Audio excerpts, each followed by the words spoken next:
ఇప్పుడు ఏంటి ఇక్కడ 2 ఇంటూ 1 అనేది అనమాట.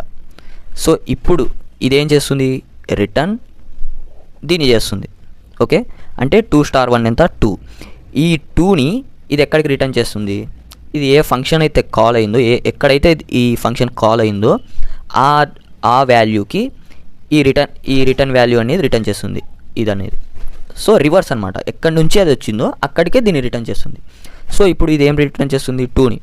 సో ఇప్పుడు ఈ 2 ఏదైతే ఉందో ఇది మనకి ఈ ప్లేస్కి వెళ్తుంది.